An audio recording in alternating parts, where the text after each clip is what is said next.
Izinkan saya berbahasa Inggeris untuk berbincang dengan tetamu selepas ini and to help us explore further business opportunities as we embrace this festive season and step into the new year with renewed hope, determination and strategies. The data reveals valuable insights into monthly trade performance and movement. As we look ahead, the focus shifts to effective businesses preparation and strategic planning to mitigate potential downside risks that could impact business performance. And for that, I welcome you, our guest, Datuk David Gurupatham, the co-founder of Industry Unite. I want to say thank you very much, Datuk, for joining me. Firstly, we already see the performance of trade, retail and wholesale for the monthly performance as of October 2024. And straight away, we want to take a look on the perspective of businesses and consumer confidence, with the retail trade growing by 7.1% and internet retail sales increased 5.1%. What do you see as the main drivers behind this consumer confidence, and how sustainable is this growth amid uncertainties like inflation and even the global economic shift? Please, David. I think, thank you very much. It's actually a very good question. Firstly, I think it's very encouraging for SMEs. I think most of our members are pleased at the moment with the way the economy is doing. Now, the main thing I think is consumer demand, where you have had a sustained period of consumer demand across retail sales, in specialized stores, food and beverages, right? Non-specialized stores, rather, food and beverages. Now, what does that show? That shows that the specific targeted policies of the government post-COVID has been working, and I believe also that the economy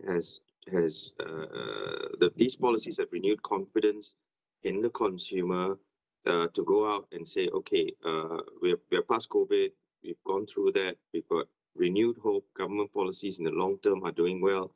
Since we have reduced our dependence on subsidies, the economy is doing well, the ringgit is doing well. So this has an effect on obviously confidence, consumer confidence, and that translate into higher spending in retail and wholesale. Right. The second thing also, if you look at it in terms of the period of time, you're looking at that period of time in terms of seasonal festivals and events. So that is also, during that period also involves an increased tourist we have had increased tourist arrivals and festivals, holidays, and then we're in the school holiday period. So traditionally also this is tends to be a period where retail actually goes up. And so with all these factors in mind, I mean, obviously it's what is key is the sustained increase, not ad hoc, right? So it shows a good trend, a positive trend moving forward, as you have shown in your graph, Nina.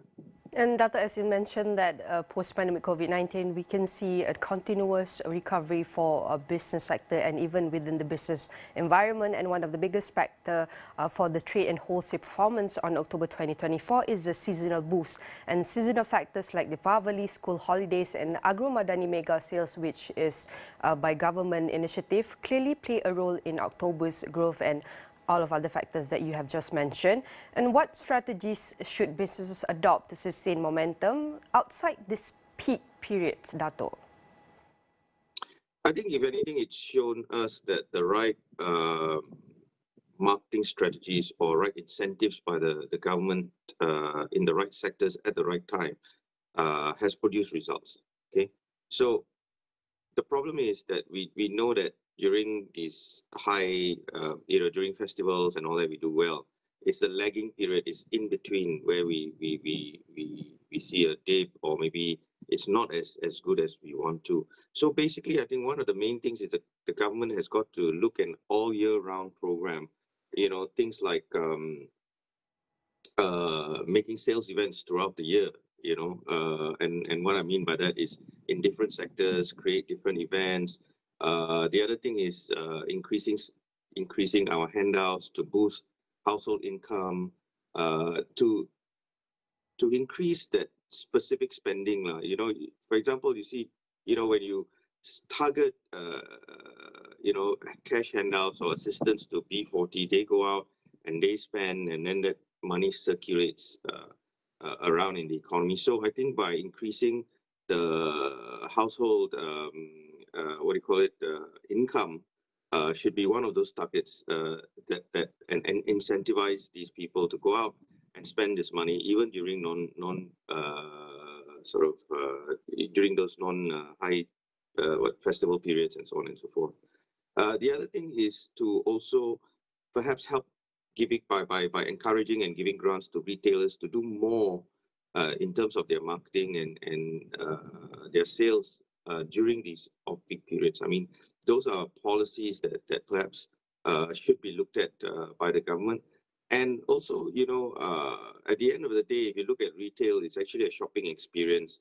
So how do we increase the shopping experience? To give you an example, like, during the festivals, you have the shopping malls doing decorations. It enhances the shopping experience. So I think that perhaps one of those things could be to incentivize the shopping malls to have experiential activities, especially during non-peak period. And perhaps those are some of the ideas that the government can look into. And we know that talking about promotion, not only it goes to online and e-commerce, but also including the products as well. And internet retail sales, as mentioned in the Dawson reports, continue to rise. But how well are traditional retail businesses adapting to digital transformation? Maybe you can share with us what role can industries like Unite, industry player, a business leader play in helping businesses navigate this transition? I think the key is adoption. There must be an incentive to adoption. So if you look at retail and the adoption of these so-called digitalization, is actually because it's been disruptive. When I say disruptive, meaning it's disrupted the traditional way of doing business. It's brought about efficiency in doing business. For example, I give you an example. A very simple example is perhaps McDonald's. Now you can go and press the button and then you just go and wait for your burger, and payment is online and things like that. That's a very small way, and that from there it moves on to something bigger and more digitalization, more efficiency. So adoption is the key. The second part of it is actually the cost of these solutions. A lot of these solutions, they're coming down in costs. We are getting a lot of these solutions being now developed in the country as opposed to outside the country. So adoption of it is possible because the cost has come down, and I foresee that it will go down further with AI now playing a very big role in development of these type of solutions. The question now is how do we get people to adopt? It is really how we incentivize that. Now, if you look at all the recent government plans and so on and so forth, digitalization is a very big part of it. A lot of grants, a lot of availability of grants and assistance and support if these companies start to do that. The other, of course, even for the retailers and the small retailers who are pretty perhaps traditional, is to try to understand and give a simple migration into the online world. So, for example, whether you're selling a kain or tudung or anything, basically, if you can now adopt a online presence and you start with an online presence, then you have a digital system whereby you manage your inventory, you manage your sales. This adoption, which is step by step, and this kind of adoption should be encouraged, or at least these people should have access to knowledge on how this adoption will translate into a more efficient and more productive position in terms of sales. And we can see that digital support is also been done by the government that has been put into initiative and even policies that has been put in place to support the sector's recovery and growth, especially post-pandemic. Maybe my last questions, entering 2025 with the new hope, new will, and even new strategies. Dato, are there any specific areas where businesses require additional intervention, such as financing or even tax incentives? No, certainly. I think, I for one, I've been, where it's been good, I've always praised. Where it's been not so good, I've always criticized. But I think, if you look at a lot of what we're seeing today, it may seem small, but they all, you can see the results of policy. So if you say, oh, online sale is improving our retailers. Now, why did that happen? That happened because the government rationalized it, whereby it's one of those things that Industries Unite brought up with the government before, which was we had a situation where people from sellers from outside Malaysia had a benefit over the local retailers because they didn't have to pay licensing fees and things like that. They could sell it cheaper in our market. And so the government came up with policies whereby there were certain taxes and there were certain restrictions.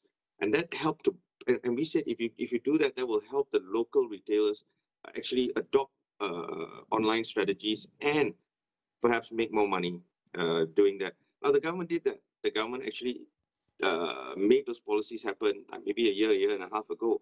And you're seeing the results this year.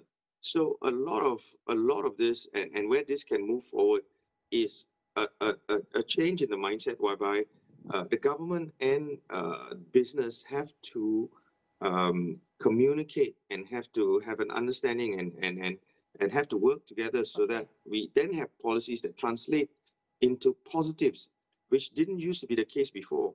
You know, before you had all these bureaucrats sit up there, they never run a business before and they're making policy for business. But now you can see when there's engagement post-COVID, when there are very targeted policies, we're actually seeing every sector one by one, we're seeing improvement. We talked about targeted subsidies, getting rid of blanket subsidies and things like that years ago.